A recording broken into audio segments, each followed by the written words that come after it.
اعوذ باللہ من الشیطان اللعین الرجیم بسم اللہ الرحمن الرحیم الحمدللہ رب العالمین وصلی اللہ علی محمد وآلہ الطیبین الطاہرین المعصومین ولعنت الدائم علی اعدائہم اجمعین من الآن الی قیام یوم الدین۔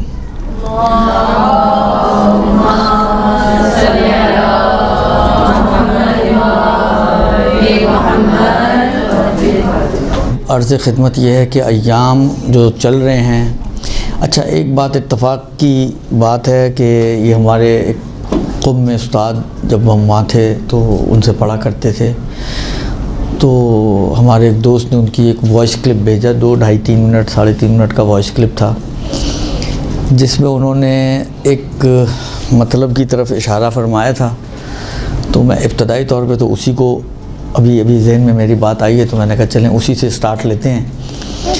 اور وہ یہ کہ دیکھیں ایک زمانہ تھا، یعنی مجھے شاید اگر میں اپنے حساب سے بھی دیکھوں تو 5-6-7 سال 10 سال پیچھے بھی اگر ہم چلے جائیں تو شاید یہ بعض ولادتیں اور بعض شہادتیں ایسی ہیں کہ جن کا کچھ عطا پتہ اثر نہیں تھا، جو اب ہر جگہ پہ بڑے ذوق و شوق سے، مثلا حضرت علی اکبر کی ولادت، حضرت قاسم کی ولادت، حضرت علی اصغر کی ولادت، صحیح ہے، حتیٰ انہوں نے جو بات کی ہوئی بی بی معصومہ کی ولادت اور شہادت کی تاریخوں کے حوالے سے کی ہوئی ہے، لیکن وہ مطلب ہر جگہ پہ قابل غور ہے کہ ہمیں کیا زور زبردستی ہے کہ ہم کوئی ایک دن کو معین کر کے حتماً اسی دن، چاہے اس کے اوپر کوئی دلیل ہو چاہے اس کے اوپر کوئی دلیل نہ ہو، علماء نے اس کو مانا ہو علماء نے اس کو نہ مانا ہو، کیا فورس ہے اس بات کے اوپر کہ ہم مثلا ان دنوں میں یا ان تاریخوں میں ان ہستیوں کی ولادت اور شہادت کو منائیں؟ دیکھیں جو معلوم ہے وہ تو معلوم ہے۔ اب یہ 10 محرم معلوم ہے حضرت علی اکبر، حضرت قاسم، حضرت علی اصغر، حضرت عباس، امام حسین اور دوسرے جو افراد کربلا کے موجود تھے، ان سب کی شہادت کا دن ہے، خوب معلوم ہے دیگر، تو ٹھیک ہے۔ یا جناب زہرا کے بارے میں جو مشہور قول 20 جمادی الثانی کا ہے، 3 جمادی الثانی کا ہے، خوب معلوم ہے شہادت، اور 20 جمادی الثانی ولادت۔ تو جو چیزیں بالآخر جن کو علماء نے مانا ہے، جن کو علماء نے تسلیم کیا ہے، قبول کیا ہے، تو ٹھیک ہے، اس حد تک تو ٹھیک ہے، لیکن جن کا آپ تھوڑا سا پیچھے چل جائیں، 25-30-50 سال پیچھے چل جائیں، تو آپ کو ان کا کچھ کتابوں میں کوئی اثر نظر نہیں آتا۔ پھر یہ بیچ میں ایک دم سے شروع ہو گیا، جی اس تاریخ کو اس کی اور اس تاریخ کو اس کی۔ میں نے کہا نا، انہوں نے تو حضرت معصومہ کی ولادت کی تاریخ کے بارے میں یہ باتیں کہی ہوئی ہیں کہ خوب معلوم نہیں ہے کہ یہ جو تاریخ ہیں، بلکہ بقول ان کے آقا امام رشید نجفی کا انہوں نے حوالہ دیا کہ وہ تو منع کرتے تھے، کہتے ہیں جس نے یہ جال کی ہے نا، یہ تاریخ جس نے بنائی ہے، میں اس کو بھی جانتا ہوں، اس سے بھی ملا ہوں میں، اور اس کا مقصد کیا تھا وہ بھی اس نے بتایا۔ خیر انہوں نے مقصد ہی بیان کیا، لیکن کہنے کا مقصد یہ کہ اتنی روشن اور واضح ایک جعلی چیز جس کو بنایا گیا ہو، لیکن ہمارا انفسائز یہ ہے کہ ہم جی مثلا فرض کریں پہلی ذیقعت کو اگر منانا ہے تو ہم پہلی ذیقعت کو منائیں گے، تو یہ ایک مشکل کھڑی ہو گئی ہے۔ بہرحال اب کیلنڈروں کی زینت بن گئی ہیں یہ چیزیں بہت ساری، لیکن ان چیزوں کے اوپر کوئی دلیل، کوئی تاریخی شواہد کہ مثلا فرض کریں 7 شعبان کو آپ کہیں حضرت علی اکبر کی، اور 9 کو حضرت قاسم کی، اور آگے پیچھے اوپر نیچے، صحیح ہے، جن کے بارے میں کہا نا امام حسین کی مشہور قول یہی ہے، بلکہ بعض نے لکھا کہ مشہور یہ ہے کہ 5 شعبان ہیں، یہ ہمارے ہاں مشہور یہ ہے کہ 3 شعبان ہیں، درست؟ علماء کے اندر آپ جا کے دیکھیں تو ادھر نے 5 شعبان نقل کیا ہے۔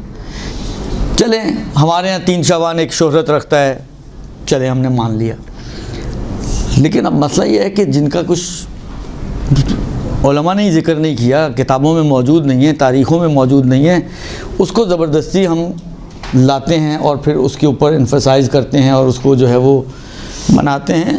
بہرحال یہ کوئی بقول ان کے، بقول ہمارے استاد کے، کہ یہ کوئی اچھی روش نہیں ہے، اچھی سنت نہیں ہے۔ تو ایک تو یہ بات ذہن میں رکھیں۔ اچھا اب شعبان معظم آپ کو معلوم ہے کہ شعبان میں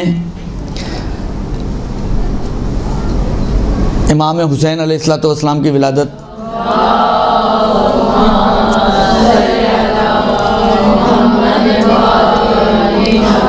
حضرت ابو الفضل العباس کی ولادت، اور صلی اللہ علیہ وسلم، اور امام زمانہ عجل اللہ فرجہ الشریف کی ولادت۔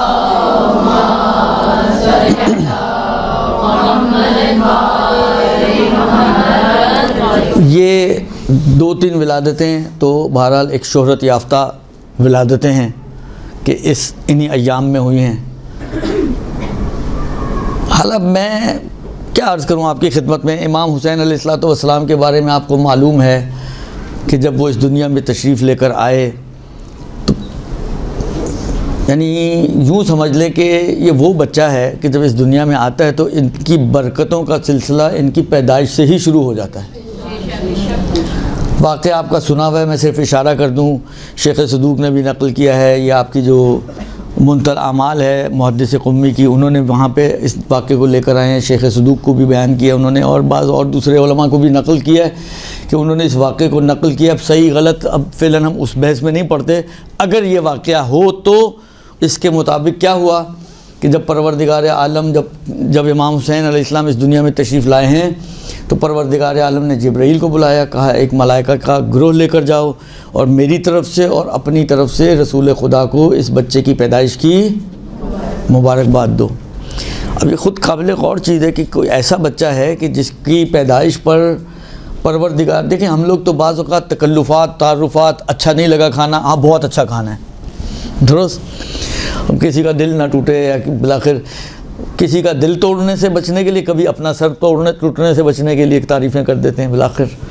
تو یا مثلا فرض کریں کہ کسی کا انتقال ہو گیا، آپ جا کے پیچھے سے ٹھٹے مارتے ہوئے آتے ہیں ہم لوگ، اور بڑا دکھ ہوا جی، وہ کون سا دکھ ہوا بھائی، اتنے دکھی تھے تو یہ پیچھے بھی آپ پکنک مناتے ہوئے جو آ رہے ہیں، یہ کون سے دکھ کا منانے کا اور اظہار کرتے۔ تو ہماری تو چیزیں ایسی ہوتی ہیں، سچ جھوٹ، صحیح حقیقت، فارمیلٹیز، لیکن پروردگار عالم اگر کچھ کر رہے ہیں، نہ تو پروردگار عالم کا کسی سے کوئی تکلفانہ رشتہ ہے کہ تکلفاً کہہ دے، خوش کرنے کے لیے کہہ دے، راضی کرنے کے لیے کہہ دے۔ اگر مبارکباد دے رہے تو یقیناً پروردگار عالم کے لیے خوشی کا موقع ہوگا، تبھی پروردگار عالم مبارکباد دے رہے ہیں۔ پروردگار عالم کسی کو صرف اس لیے کہ اب وہی والی بات ہے، اب کچھ تو بول لیں، اب افسوس کرنے گئے کچھ تو بولیں گے نا، تو چاہے دکھ ہوا ہو چاہے دکھ نہ ہوا ہو، چاہے اندر سے آپ خوشی ہوں، چلو جان چھٹی سو لاکھوں پائے، لیکن پھر بھی اظہار غم کرنا پڑتا ہے۔ لیکن خدا کے ساتھ یہ چیزیں نہیں ہیں۔ تو ایک تو یہ نقطہ خود قابل غور ہے کہ پروردگار عالم اگر مبارکباد پیش کر رہے تو یقیناً ایک خوشی کا موقع ہے، اور پروردگار عالم اس خوشی کے موقع پہ اپنے رسول کو، اپنے حبیب کو مبارکباد پیش کر رہے ہیں۔ فوج چلی، عرش سے نکلی فرش کی طرف، راستے میں ایک جزیرہ پڑتا ہے جس پہ ایک اللہ کا فرشتہ جو حاملان عرش میں سے تھا، کما نقل، جس کا نام فطرس، مختلف تلفظات ہیں، تلفظ اتنا اہم نہیں ہے، جس کے پر و بال کھینچ کر اس کو وہاں پر ڈال دیا گیا تھا۔ اچھا یہ بھی بات میں نے دیکھی روایت کہ اس کے مطابق اس کو اختیار دیا گیا تھا کہ دنیاوی عذاب چاہیے یا اخروی عذاب چاہیے، تو اس نے دنیاوی عذاب کو، سزا کو جو ہے وہ اخروی سزا پر ترجیح دی، جس کی بنا پر اس کو پھر اس جزیرے میں ڈال دیا گیا۔ جاتے جاتے اس نے پوچھا فطرت نے جبرائیل سے کہ جبرائیل کہاں جا رہے ہو، ایک پلٹن لے کر پوری؟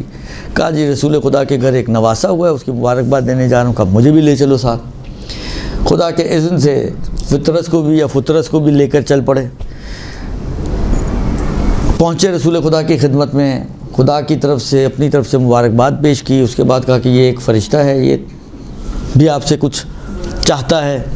کہا بولو۔ نے کہا بھئی اس طرح سے میرے پر و بال کھینچ لیے گئے ہیں اور میں ایک عطاب الہی کا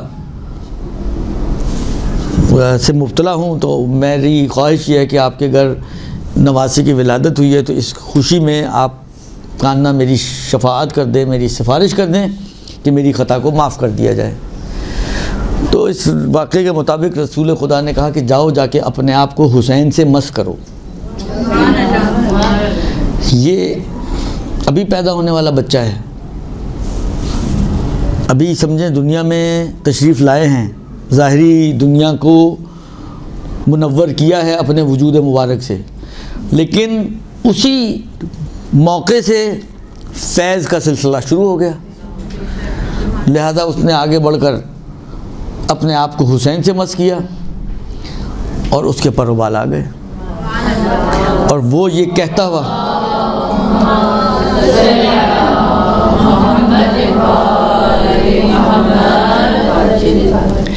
اب دیکھیں بعض علماء سے یہ بات میرے ذہن میں ہے، میں نے خود تو نہیں ظاہراً پڑھی ہوئی، لیکن بعض علماء نے اس طرح سے بیان کیا ہوا ہے کہ یہ جو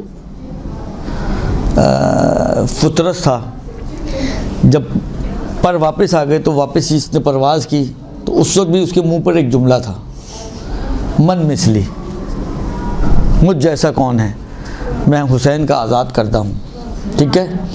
لیکن یہی اسی ٹائپ کا ایک جملہ جب یہ اس جزیرے میں ڈالا گیا تو اس وقت بھی ایسا ہی جملہ ایک اس نے کہا تھا، میں نے عرض کیا نا، کیونکہ حاملان عرش میں سے تھا تو اس کے ذہن میں آیا کہ من مثلی، مجھ جیسا کون سا فرشتہ اور ہوگا کہ جو حاملان عرش میں سے ہو۔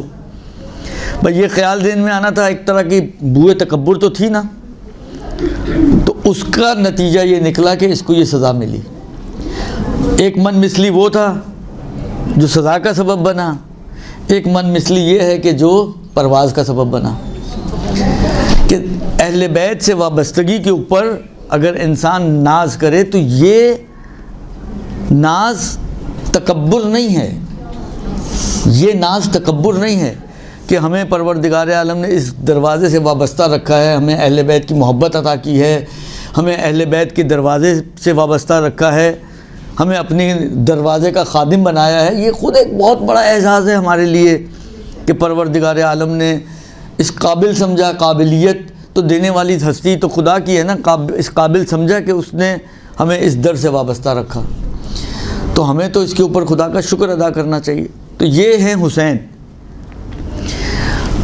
حسین کے بارے میں تو وہی والی بات ہے، آپ لوگوں نے بہت کچھ سنا، بہت کچھ پڑھا، باقیوں کے بارے میں بھی یقیناً سنا پڑھا، لیکن تو اب وہی والی بات ہے، میں نہیں چاہ رہا تھا کہ سارا ٹائم اسی میں لگ جائے، لیکن یہ ہے کہ ایک چھوٹا سا تذکرہ مولا کا ایک اور چلیں آپ کی خدمت میں عرض کروں۔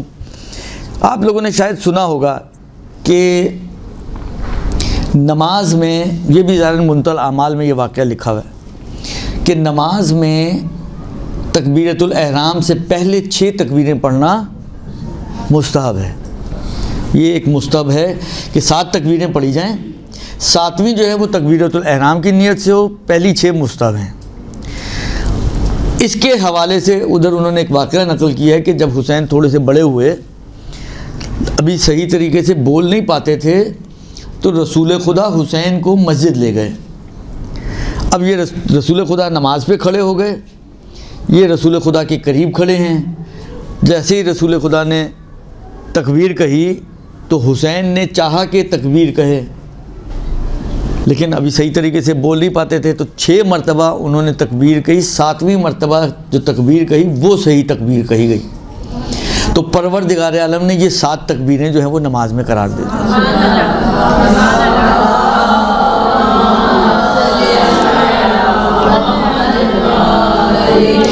یعنی میں واقعاً بعض اوقات تعجب کرتا ہوں کہ جن ہستیوں کے اعمال کو پروردگار عالم دین بنا دے،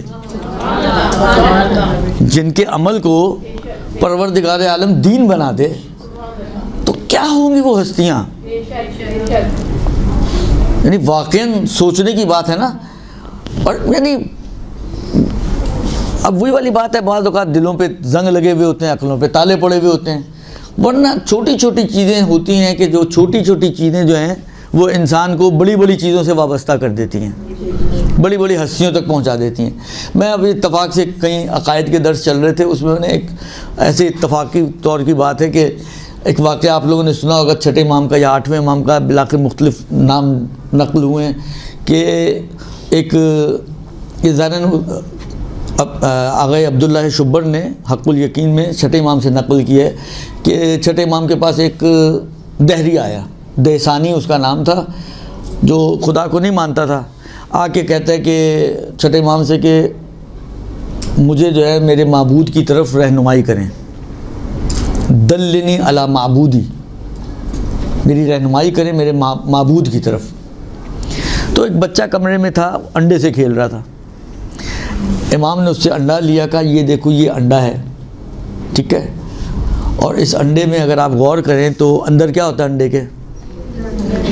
ایک زردی ایک سفیدی، ٹھیک ہے، اس زردی اور سفیدی کے اوپر ایک جھلی ہوتی ہے باریک لیئر، اور اس کے اوپر یہ اوپر والی جو تھوڑی سخت لیئر ہوتی ہے وہ ہوتی ہے، تو دو لیئرز کے اندر سفیدی، اور کوئی بھی انڈا کسی بھی پرندے کا اٹھا لیں آپ، یہی دو چیزیں ہوں گی اس کے اندر، ایک زردی ایک سفیدی۔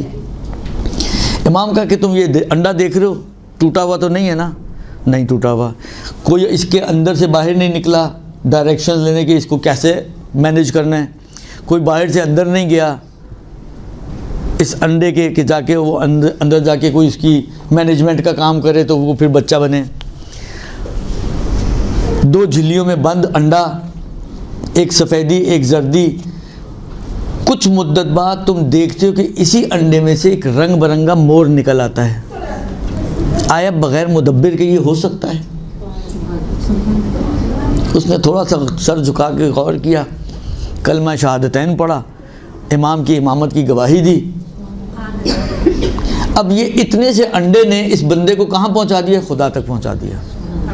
اتنا سا انڈا، سمجھنے والا ہونا چاہیے نا،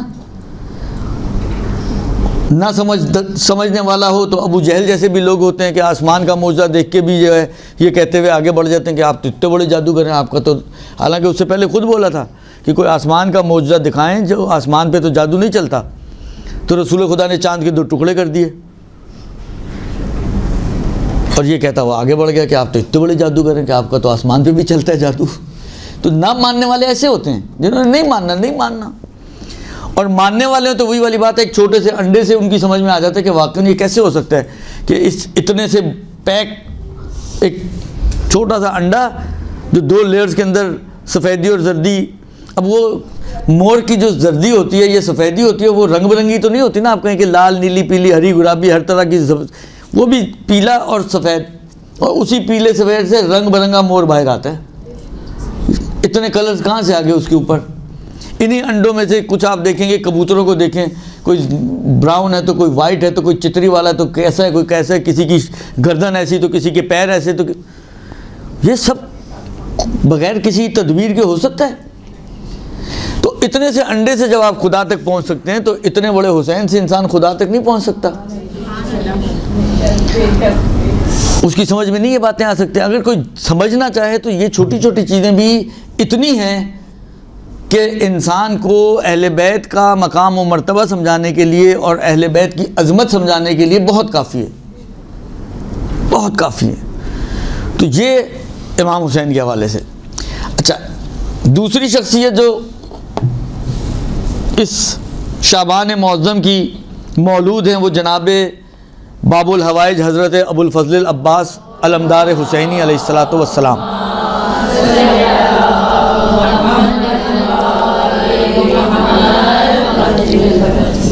میں مختصراً کچھ باتیں آپ کی خدمت میں عرض کر رہا ہوں، ورنہ باتیں تو بہت ساری کی جا سکتی ہیں۔ امام زادوں کو اگر آپ دیکھیں ہمارے پاس کچھ مفاتیح کو اگر آپ اٹھا کے دیکھیں، جب آئمہ کی زیارتوں کے بعد آخر میں انہوں نے امام زادوں کی زیارت نقل کیا، ایک عمومی زیارت ہے، بس نام چینج کرتے رہیں وہ زیارت بنتی رہے گی، درست۔ امام زادوں میں بہت کم امام زادے آپ کو ایسے ملیں گے، امام زادہ یا امام زادی، کہ جس کی زیارت نامہ خاص اس شخصیت کے اعتبار سے معصور ہو اور ائمہ سے نقل ہوا ہو۔ انہی میں سے ایک حضرت ابو الفضل العباس ہیں کہ جن کی زیارت کو خود باقاعدہ امام صادق علیہ السلام نے بولا کہ جب جاؤ فرات کی طرف رخ کرو تو یہ زیارت پڑھو،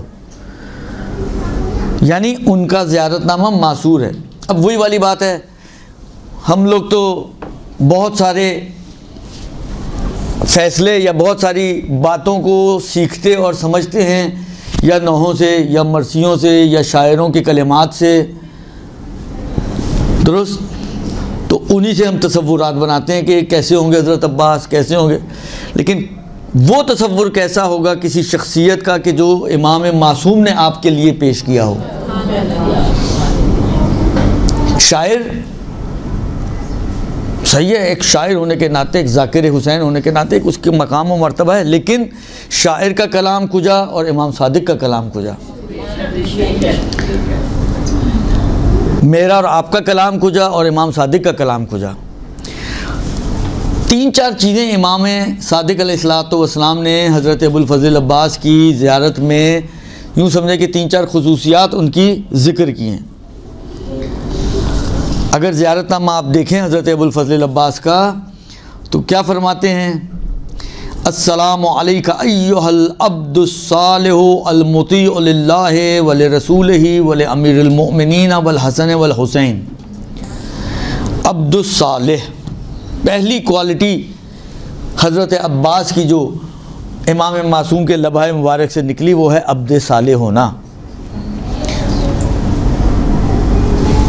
جتنے مسلمان اس کائنات میں موجود ہیں جو نماز پڑھتے ہیں، سلام میں کیا پڑھتے ہیں؟ السلام علیکہ عباد اللہ الصالحین۔ صالح بندوں پر سلام بھیجتے ہیں، تو ان صالح بندوں کا سردار اگر کوئی ہے تو وہ حضرت ابوالفضل عباس۔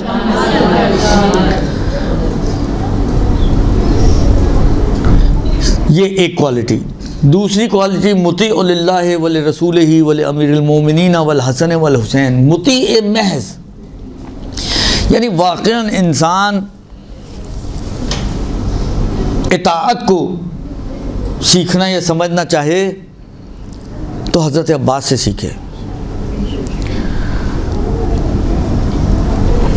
اب دیکھیں بعض چیزیں میں نے کہا نا کہ مبالغے یا بعض اور چیزیں مجھے نہیں معلوم ہے ایگزیکٹلی، میں نے اس کے اوپر اتنا ابھی کام نہیں کیا، تتبع نہیں کیا، جا کے ڈھونڈا نہیں ہے لغتوں میں، لیکن ایک چیز میں نے البتہ دیکھی ہے، لسان العرب میں ایک قول نقل کیا گیا کہ عباس کے معنی کے حوالے سے کہ عباس اس شیر کو کہتے ہیں جس شیر کو دیکھ کے دوسرے شیر بھی بھاگیں۔ ہمارے ہاں نارملی کہا جاتا ہے عباس یعنی بپھرا ہوا شیر، حالانکہ ہو سکتا ہے اسی بپھرے ہوئے ہونے کی وجہ سے اس سے ڈرتے ہوں اور خوف کھا کے بھاگیں، حالانکہ مجھے نہیں معلوم، لیکن جو لغت میں معنی کیا گیا ایک ایسا شیر کہ جس سے دوسرے شیر بھی بھاگیں۔ اب سوچیں کہ ایک بلاخر ناموں کے میں نے کہا نا مشکل یہ ہوتی ہے کہ بات انسان شروع کرتے ہے کہیں سے کہیں پہنچ جاتا ہے۔ ناموں کے اثرات ہوتے ہیں، روایتوں میں بھی یہ چیزیں ہیں، بعض ناموں سے منع کیا، مثلا حارث نام نہ رکھو، حمیرہ نام نہ رکھو، بلاخر ناموں کے اپنے اثرات ہوتے ہیں، شخصیت کے اوپر اثر آتا ہے۔ لہذا معاشرے میں آپ نے یہ سنا ہوگا کسی کا نام آسیہ ہوتا ہے اور بہت پریشان ہوتی ہے تو کہتے ہیں نام بدل لو اپنا، کیوں؟ اس لیے کہ حضرت آسیہ کے اوپر بڑی مصیبتیں آئی تھیں، درست؟ اسی طرح حضرت زینب، حالانکہ روایتوں کو اگر آپ اٹھا کے دیکھیں اہل بیت اور اہل بیت کے گھرانے کے مرد اور عورتیں بہترین نام قرار دیے گئے ان کو، ایسے نام جو خدا سے منسوب ہوں، عبداللہ، عبد الرحمن، عبد الرحیم۔ اس کے بعد مرحلہ آتا ہے یہ کہ ائمہ کے نام، انبیاء کے نام، اور خواتین میں مثلا جناب زہرا، ان کی اولادیں۔ ہم لوگ نئے نئے یونیک ناموں کے چکر میں جو ہے بعض اوقات نام کے معنی کی طرف نہیں جاتے ہیں، لیکن وہ یونیک ہونا چاہیے، وہی کچھ آج کے زمانے سے میچ کرنا چاہیے، لیکن یہ نام تو سدا بہار نام ہے، فاطمہ اتنا خوبصورت نام ہے، یعنی آپ کو لگتا ہے کہ یہ 1400 سال کے بعد بھی اس کے اوپر کوئی، اس کے اندر کوئی آپ کہیں کہ اب مثلا فرض کریں خیر النساء یا اس ٹائپ کے نام آپ کہتے ہیں یار اولڈ فیشن ہو گئے ہیں، لیکن فاطمہ کہیں سے لگتا ہے آپ کو 1400 سال سے چل رہا ہے یہ نام، آپ کہیں یہ اولڈ فیشن ہو گیا۔ تازگی اس کی ویسے کی ویسے ہی ہے، زینب تازگی اس کی ویسے کی ویسے ہی ہے۔ تو یہ نام جو ہیں بہترین نام ہیں، لیکن بہرحال معاشرہ اس کو کیا کیا جا سکتا ہے۔ تو شخصیتوں پر اثر آتا ہے ناموں کا۔ حضرت عباس کہلائے، لیکن عباس کہلانے کا مطلب یہ نہیں ہے کہ وہ اطاعت امام سے خارج ہو جائیں۔ دیکھیں آپ، میں ایک چھوٹی سی جھلک دکھاؤں آپ کو، آپ 28 رجب کہا جاتا ہے جی 28 رجب کو رخصت ہوئے تو رات میں جو ہے وہ دربار میں بلایا گیا، وہاں گئے دارالامارہ اور حضرت عباس باہر تھے۔ اب آپ دیکھیں جب امام حسین کی آواز بلند ہوئی، عباس تلوار کو نیام سے نکال کر اور باقی جو بنی ہاشم تھے سب کے سب اندر پہنچ گئے۔ میں اکثر ایک مثال دیتا ہوں صرف سمجھانے کے لیے، آپ نے کبھی دیکھا روڈ پہ کبھی لڑائی جھگڑا ہو رہا ہے؟ اتفاق کی بات ہے کل ہی میں دیکھ رہا تھا ایک رکشے والا، وہ لوگ اس کو پکڑ کے کھینچے، وہ بار بار پھدک کے آگے جا رہا ہے، یعنی حالانکہ وہ کوئی بہت موٹا تگڑا سا لڑکا سا تھا، لیکن بعض اوقات جب جوش میں اور غصے میں انسان ہوتا ہے تو وہ 6 آدمی بھی اس کو روکنے کے لیے کم پڑتے ہیں، آپ کو ایسا فیل ہوگا۔ اور کوئی اگر واقعی لہیم شہیم قسم کا پہلوان ٹائپ کا آدمی ہو تو اس کے لیے تو 10-12 لوگ بھی اس کو کھینچنے کے لیے کم لگیں گے آپ کو، کہ جتنا آپ پیچھے کھینچتے ہیں اتنا وہ آگے کی طرف جاتا ہے، جتنا آپ پیچھے کھینچتے ہیں اتنا وہ آگے کی طرف جاتا ہے۔ یعنی ایسے بندے کے لیے کو روکنا کتنا مشکل کام ہوتا ہے جب وہ جلال کے عالم میں ہو، لیکن عباس کو روکنا کتنا مشکل ہوگا؟ صرف امام حسین کا ایک جملہ، عباس کے قدم وہیں رک جاتے ہیں۔ عباس ابھی تلوار چلانے کا وقت نہیں ہے۔ یہ اگر بفرا ہوا شعر کہیں یا ایسا شعر کہیں کہ جس سے دوسرے شعر بھی گھبراتے ہوں، بھاگتے ہوں، بدکتے ہوں، اس شعر کو روکنا کتنا مشکل ہونا چاہیے۔ لیکن حسین کو بھی پتہ ہے کہ اب اگر میرا جملہ آ گیا، میری بات آ گئی تو عباس ایک قدم آگے نہیں بڑھائے گا۔ وہاں سے آپ شروع کریں، خیمے لگائے گئے، خیمے ہٹائے گئے، شب عاشور عباس کو بھیج رہے ہیں، یہ سارے مظاہر ہیں مطیعاً للہ کے، وہ مطیعاً لرسولہ ہی کے، وہ مطیعاً لامیر المومنین کے، وہ مطیعاً للحسن والحسین کے، یہ مظاہر ہیں۔ حسین دکھانا چاہتے ہیں کہ دیکھو یہ کیسا انسان ہے کہ اتنے جوش جذبات کے باوجود اگر کہہ دیا نہیں تو نہیں، بند باندھنے کی ضرورت نہیں، کوئی 50 آدمی لانے کی ضرورت نہیں ہے عباس کو روکنے کے لیے۔ ہاں حسین نہ ہوتے تو شاید ضرورت پڑ جاتی، لیکن حسین کے ہوتے ہوئے عباس کو روکنے کے لیے ایسی کوئی ضرورت نہیں ہے۔ اس کے بعد مضیت علی ما مضی بہ البدریون، بدری جنگ بدر کرنے والے جن چیزوں سے گزرے آپ بھی انہی چیزوں، یعنی کاننا شاید مراد یہ ہو کہ جس ایمان پر وہ تھے آپ بھی اسی طرح، ان کے سامنے رسول خدا تھے، آپ کے سامنے فرزند رسول تھے۔ ان کا ایمان رسول خدا پر تھا، ان کا آسرا، ان کی جس کو کہیں کہ کمر مضبوط تھی رسول خدا کی وجہ سے، ان کی جرتیں تھیں رسول خدا کی وجہ سے، آپ کی سارا کچھ حسین کی وجہ سے۔ اور اس کے بعد امام فرماتے ہیں کہ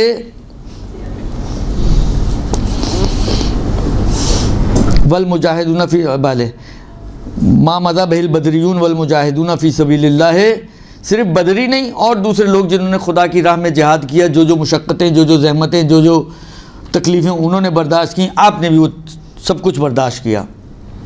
المناصحون لہ فی جہاد اعدائہ، المبالغون فی نصرت اولیائہ، الذابون عن احبائہ، یعنی واقعاً روایتوں کو آپ اٹھا کے دیکھیں، شہدائے بدر کم مقام نہیں رکھتے، شہدائے احد کا مرتبہ، مقام و مرتبہ کم نہیں ہے، درست؟ یہ وہ افراد ہیں جو رسول خدا کی ساتھ انہوں نے جہاد کیا ہے، رقاب رسول خدا میں انہوں نے لڑائیاں لڑی ہیں، خندق، اہل خندق، لیکن ان کا مقام و مرتبہ، یعنی آپ تاریخ اسلام کو اٹھا کے دیکھیں، بڑے بڑے مجاہد اور بڑے بڑے نام آپ کو ملیں گے جنہوں نے جہاد کیے ہیں۔ سید الشہداء کا لقب امام حسین سے پہلے کس کے لیے تھا؟ حضرت حمزہ کے لیے۔ آپ سوچیں حضرت حمزہ کا کیا مقام و مرتبہ ہوگا شہدائے احد میں۔ رسول خدا غمگین ہیں اور شکوہ کر رہے ہیں مدینے کے رہنے والوں سے کہ تمہاری عورتیں اپنے شہداء پہ تو ماتم کر رہی ہیں مگر میرے چچا پہ ماتم کرنے والا کوئی نہیں ہے، سیاہ پوش ہو رہے ہیں، خواتین سیاہ پوش ہو رہی ہیں۔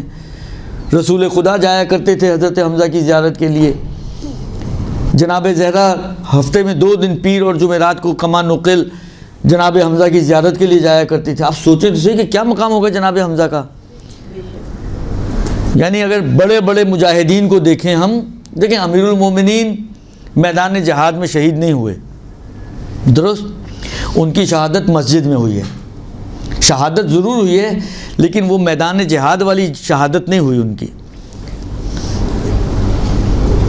حضرت حمزہ میدان جہاد میں شہید ہوئے ہیں، عمار یاسر کو لیں میدان جہاد میں شہید ہوئے ہیں، اور بہت سارے افراد ہیں جو مختلف جہادوں میں، خود احد میں آپ لوگ جاتے ہیں جنہوں نے زیارت کی ہے، وہاں پہ 70 قبریں موجود ہیں، 70 شہدائے احد ہیں،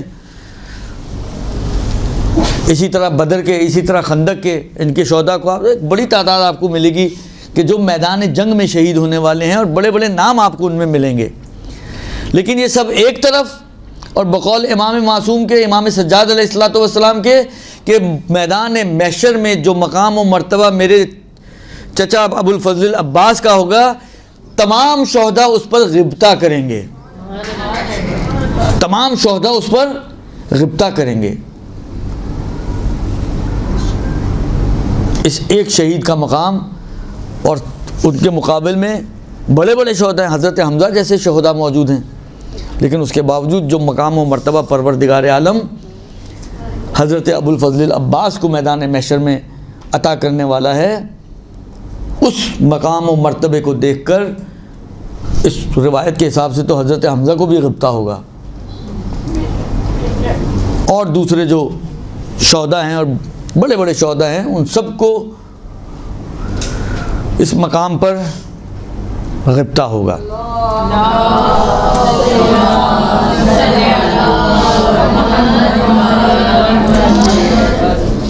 بس ایک آخری بات عرض کروں، اب آپ غور کریں کہ اس امام نے، اس حضرت ابو الفضل العباس نے کس انداز سے امام حسین کا دفاع کیا ہے، واقعاً عجیب انداز ہے۔ میں اب یہ بھی بہرحال علماء سے میں نے، اور جن علماء کی میں بات کر رہا ہوں کوئی ہلکے افراد نہیں ہیں، یہ واقعہ شاید آپ نے بھی سنا ہوگا کہ ایک شاعر تھا، حالانکہ خواب ہے البتہ یہ، لیکن عظمت ابو الفضل العباس کو تو بتا رہا ہے۔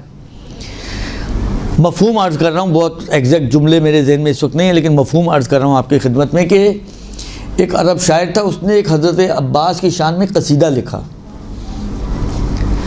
جب اس نے خود اپنے قصیدے کو ابھی لکھ رہا تھا دوران کتابت، اس نے جب خود اس قصیدے کو پڑھا تو اس کو فیل ہوا کہ حضرت عباس کی تو شان بڑی نکھر کے سامنے آ رہی ہے، لیکن اس میں تھوڑا سا حضرت امام مظلوم کی نسبت ایک توہین کا یا جسارت کا پہلو بنتا ہے کہ حضرت عباس اتنے اونچے چلے جائیں کہ امام حسین سے بھی اوپر چلے جائیں۔ تو اس نے چھوڑ دیا اس کو لکھنا، اس نے لکھنا چھوڑ دیا۔ ایک دن وہ رات کو سویا، خواب میں اس نے دیکھا کہ شب جمعہ ہے، کربلا ہے، اور سامنے امام حسین کا حرم۔ بھاگا بھاگا گیا اندر حرم کے، دیکھا اس نے حرم سائیں سائیں کر رہا ہے، خالی۔ تو اس نے، وہ کوئی خادم تھا وہاں پہ، اس نے پوچھا خادم سے کہ یہ آج حرم شب جمعہ اور اتنا خالی حرم؟ کہا تمہیں نہیں معلوم آج امام حسین خود اپنے بھائی عباس کی زیارت کے لیے گئے۔ وہاں سے نکلا اور بھاگا بھاگا، سامنے تو جنہوں نے دیکھا ان کو معلوم ہے، وہاں پہنچا، اس نے دیکھا کہ حضرت عباس کے سرانے کھڑے ہیں امام حسین، اور یہ آگے بڑھا، یہ بھی کھڑا ہو گیا وہاں پر، امام حسین کی اس پر نگاہ پڑی۔ امام نے کہا کہ اے شاعر، تو نے شعر کہنا کیوں بند کر دیا؟ کہا مولا مجھے ایسے لگا کہ حضرت عباس کی تو شان ہے اس میں، لیکن آپ کی نسبت تھوڑی جسارت تھی۔ اس شعر کا مفہوم یہ تھا کہ عاشور کا دن وہ دن تھا کہ جس دن ہدایت کا چراغ عباس کی پناہ میں تھا۔ اب ہدایت کا چراغ کون؟ امام حسین، یعنی امام حسین ہمارے عقیدے کے حساب سے امام حسین کی پناہ میں سب کو ہونا چاہیے نا، تو اس کو لگا کہ شاید یہ تھوڑی سی امام حسین کی نسبت جسارت ہو رہی ہے کہ امام حسین کسی کی پناہ میں جائیں امامت کے عقیدے کے اعتبار سے، تو کہ میں نے اس لیے اس کو چھوڑ دیا۔ تو اس وقت اس واقعے اور خواب کے مطابق امام حسین نے کہا کہ نہیں، حقیقت یہی تھی کہ عاشور کے دن حسین جیسا شخص بھی عباس کی پناہ میں تھا. یہ ہے حضرت ابو الفضل عباس،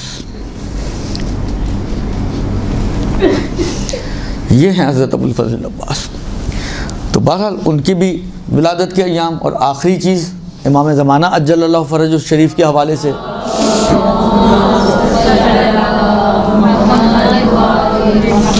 کہ زمانے کا امام حجت دوران اس وقت، یا اس آیت کے مطابق کل شیء احصیناہ فی امام مبین، آج کا امام مبین ہمارا اور آپ کا زمانے کا امام ہے.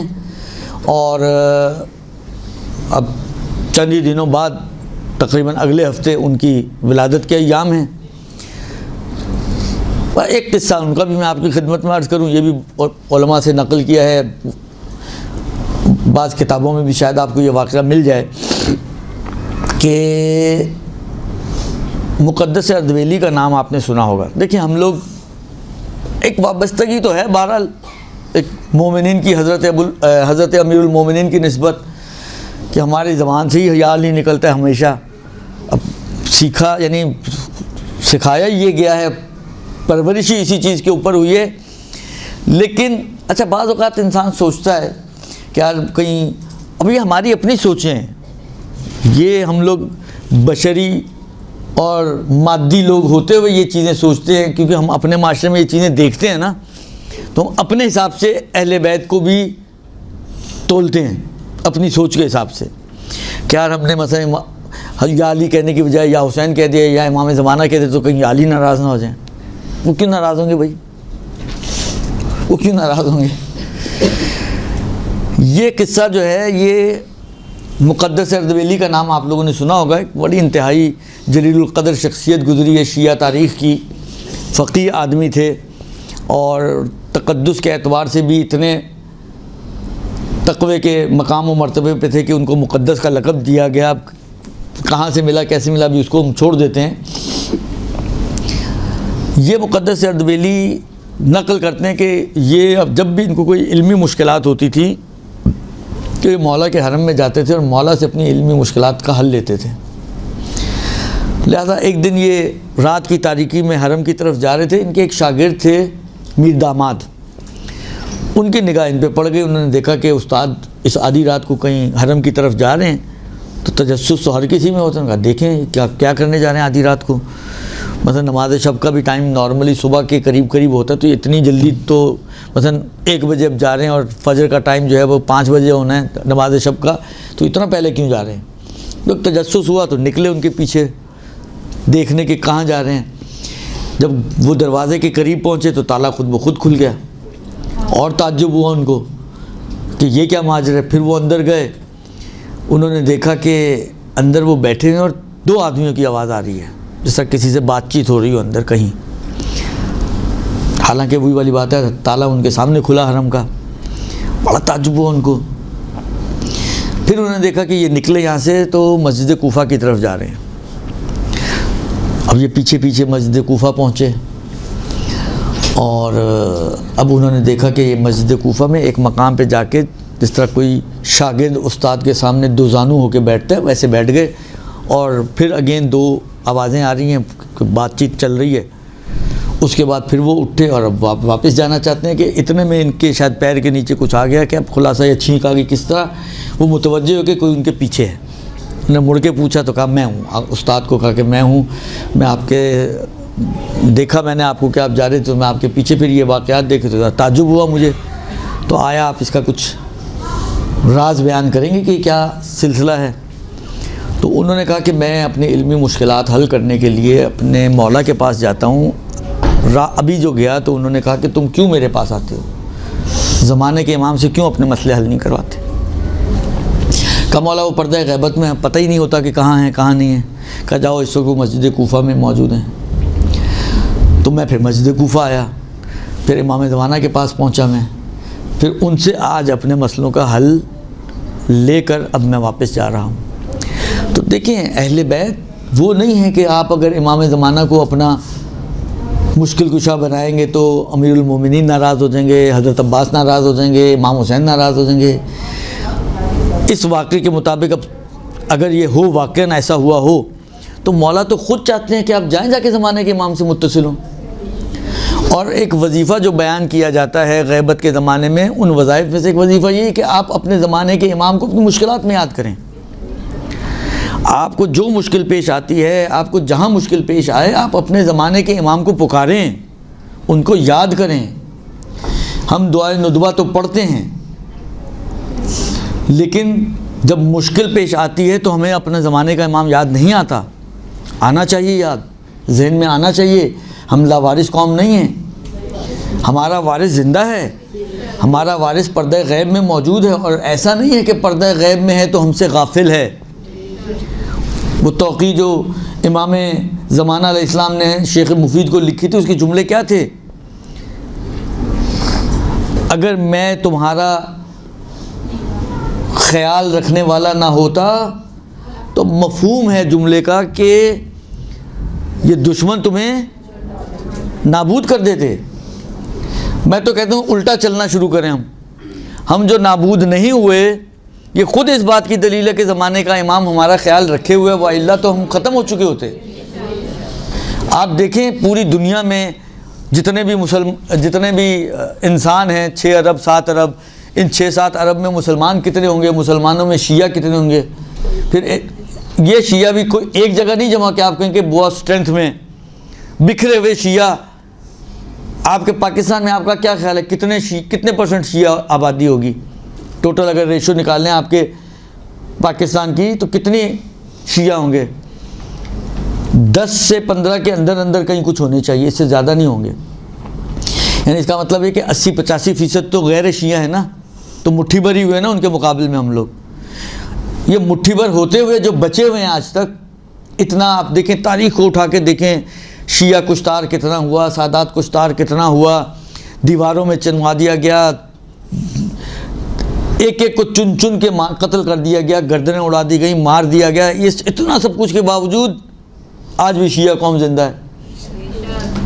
تو یہ امام کا لطف نہیں ہے، یہ امام کا کرم نہیں ہے، یہ امام کی نگاہ لطف اور احسان نہیں ہے کہ امام ہمیں پردہ غیب میں بیٹھ کے بھی سمجھے ہمیں بچا کے رکھا ہوا انہوں نے. تو جب بھی آپ کو کوئی مشکل پیش آئے، جب بھی آپ کو کوئی حاجت پیش آئے، جب بھی آپ کو کوئی ضرورت پیش آئے، تو کوشش کریں کہ اپنے زمانے کے امام کو یاد کریں. اور صرف یاد نہ کریں، ان کا انتظار بھی کریں. افضل العبادہ الانتظار یا انتظار الفرج. بہترین افضل ترین عبادت جو قرار دی گئی ہے وہ زمانے کے امام کا انتظار ہے، اس لیے کہ ان کی فرج میں ہمارا فرج ہے. وہ اگر تشریف لائیں گے تو اس میں ہماری آسانیاں ہیں، آسائش ہمیں ملنے والی ہے. لہٰذا کوشش کریں کہ امام کے منتظرین میں سے قرار پائیں، اور انتظار بھی پھر حقیقی انتظار ہو. ایک انتظار وہ انتظار ہوتا ہے، دیکھیں میں اکثر یہ بات کہتا ہوں، یہ بحث کرتے ہیں بعض علماء کہ آیا انتظار کے لیے کچھ کرنا ضروری ہے یا کچھ کیے بغیر بھی انتظار ہو سکتا ہے. میں اس بات میں نہیں پڑھنا چاہ رہا، لیکن میں صرف اتنا ضرور کہوں گا اور سمجھتا ہوں کہ دیکھنے والے کو اس وقت تک پتہ نہیں چلے گا کہ آپ منتظر ہیں جب تک کہ آپ کے اندر انتظار کے آثار نمودار نہیں ہوں گے. ابھی آپ بیٹھے ہوئے ہیں یہاں پر، صحیح ہے، تو مجھے کیسے پتہ چلے گا کہ آپ کسی کا انتظار کر رہی ہیں یا نہیں کر رہی ہیں؟ اگر آپ میں کوئی ہلچل نہیں ہے، اگر آپ میں کوئی بالآخر اضطراب نہیں ہے، تو کیسے پتہ چلے گا؟ آپ نے کبھی دیکھا ہے کوئی کسی ماں کا بچہ آنے والا ہو، 2 سال 4 سال 5 سال بعد کسی باہر کے ملک سے آ رہا ہو، اور اس کو اندازہ ہو کہ مثلا 3 بجے تک اس کو گھر پہنچ جانا چاہیے، اور نہ پہنچے تو اس کا کیا حال ہوتا ہے؟ کیا کرتی ہے؟ بار بار جاتی ہے، دروازے پہ جاتی ہے، گلی میں جھانکے گی، اوپر رہتی ہے گیلری سے جھانکے گی. کھانا تیار کر کے رکھا ہوا ہوگا، بیٹے کے آتے ہی اس کو پوچھے گی بیٹا بھوکا ہوگا، آجا ہاتھ منہ دھو لے، کھانا کھا لے. یہ وہ سب کچھ ہوتا ہے یا نہیں ہوتا؟ تو آپ کو لگے بھی کہ ہاں یار یہ تو واقعی انتظار کر رہی تھی. ابھی اس کی شکل دیکھ کے آپ اٹھیں کچن میں جائیں تو آپ کو کہے گا کہ آپ کیسے انتظار کر رہی تھی. تو انتظار کے اثرات ہوتے ہیں، یہ اثرات اپنے اندر پیدا کریں. جب یہ اثرات پیدا ہوں گے تو احساس ہوگا کہ آپ واقعاً منتظر ہیں. اثر نہیں ہوگا تو آپ چاہے کہتی رہیں کہ بھئی میں بھی تو انتظار کر رہی تھی، سامنے والا چھوٹ کے بولے گا، فٹ بولے گا کہ آپ کیسا انتظار کر رہی تھیں، ہاتھ منہ تک تو دھویا نہیں آپ نے، گندے کپڑوں میں آپ گھوم رہی ہیں. تو کیسا یہ مہمان کو بلا کے ایسے انتظار کیا جاتا ہے؟ کھانا ابھی تک آپ نے تیار نہیں کیا ہوا، دوپہر کا کھانا کہ رات کے 8 بجے کھلائیں گے آپ؟ تو یہ ساری چیزیں ہیں جو آپ تھوڑا سا بھی انسان اپنے اڑوس پڑوس میں معاشرے پہ نظر کرے تو اس کو اندازہ ہو جاتا ہے کہ اگر آپ کے اندر ہلچل نہیں ہے تو سامنے والا آپ کے انتظار کی تکذیب کرے گا، مانے گا ہی نہیں کہ آپ منتظر تھیں. اور اگر آپ میں ہلچل ہوگی تو سامنے والا بھی مانے گا کہ ہاں آپ منتظر تھیں. تو اگر ہم لوگ واقعاً امام کے منتظر ہیں تو ہمیں چاہیے کہ اپنے اندر کچھ تو ہلچل پیدا کریں، کچھ تو اپنے آپ کو بہتر بنانے کی کوشش کریں، کچھ تو اپنے اعمال و کردار کو اچھا کرنے کی کوشش کریں. کل کو امام آئیں تو اس قابل تو اپنے آپ کو سمجھیں کہ یہ چہرہ لے کر امام کی بارگاہ میں جا سکیں. یہ نہ ہو کہ کسی کا آپ نے جرم کیا ہو، چھپتا پھرتا نا انسان، یار آنکھیں نہ مل جائیں، نظریں نہ ملیں، اس کی نگاہ نہ پڑ جائے چہرے پر. اگر کہیں نظر بھی آئے گا اڑوس پڑوس میں تو آپ گھوم جائیں گے، چہرہ پیچھے کر لیں گے. آپ چاہتے نہیں ہیں کہ اس کا ساتھ آپ کا آمنا سامنا، اس لیے کہ آپ اس کے مجرم ہیں. تو امام کا مجرم ہو کے ہم کیسے امام کے سامنے جائیں گے؟ امام کے گنہگار ہو کے ہم کیسے امام کے سامنے جائیں گے؟ تو تھوڑا سا ہمیں اس بات کی ضرورت ہے کہ ہم بس اتنا اپنے ذہن میں رکھیں کہ ہمیں اپنے آپ کو اس قابل بنانا ہے کہ ہم امام کو فیس کر سکیں. جس سٹیج پر آپ یہ سمجھیں کہ آپ اس قابل ہو گئی ہیں تو بس ٹھیک ہے. آپ ابھی بھی سمجھتی ہیں کہ آپ اس قابل ہیں تو اٹس اوکے. لیکن اگر آپ سمجھتے ہیں کہ ضرورت ہے تو جتنا گنجائش آپ کو لگتی ہے اس کو کور اپ کریں. اور جب اس لیول تک آپ پہنچ جائیں کہ آپ کو لگے کہ ہاں اب اگر امام آئیں تو میں چھپاؤں گا نہیں اپنے آپ کو، بلکہ خود آگے بڑھ کے امام کا الیکسلے کروں گا امام کے ساتھ، تو پھر اس کا مطلب ہے کہ بات صحیح ہو گئی. بس یہ چند معروضات تھیں ان ایام کے حوالے سے.